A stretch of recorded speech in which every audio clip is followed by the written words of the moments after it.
challenge is this: what happened to your life? What happened to the life you are having? Where's the quality of the relationships?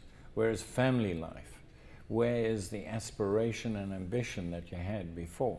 What I see happening is the technology has overwhelmed you, and that so now it's very cool and you're SMSing all the time and you're doing all of these things, but do you have a real life? So we need to be able to step back and give ourselves time each day. And maybe it's, as you say, you get on your bicycle for an hour and you just let your mind go free and you don't handle any of this connectivity. You're alone and thinking. If you don't do that, you eventually have no life. And we need people who have lives, people who are, despite being connected, can have an individual thought, an individual personality, and do individual creativity. We're not going to be able to play great music if you don't spend time on your own practicing your scales, learning your scales, and then building music from that. And you need time on your own. Now, this is the challenge. I mean, and in companies, people, it's a kind of mindless thing. As I was trying to say in the presentation, you don't volunteer for any of these technologies. You become more and more connected.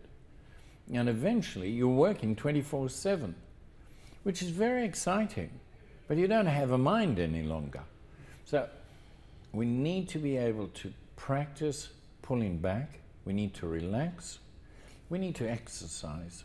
We need to have time with our families when we don't have these kinds of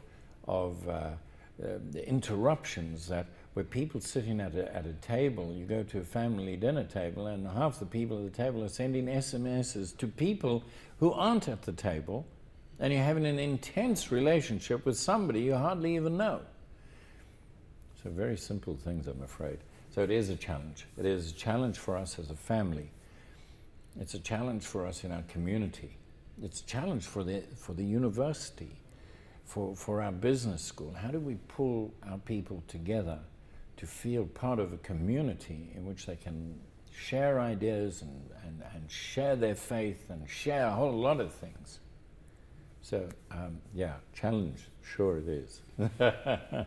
We do have to, within the technology, we need to hold a position here and say certain things cannot be done twittering, that we do need time, and we need to give our friends and family, we need to create that space. When I talk about the innovation architect, can you in your organization create a space in which people will be innovative?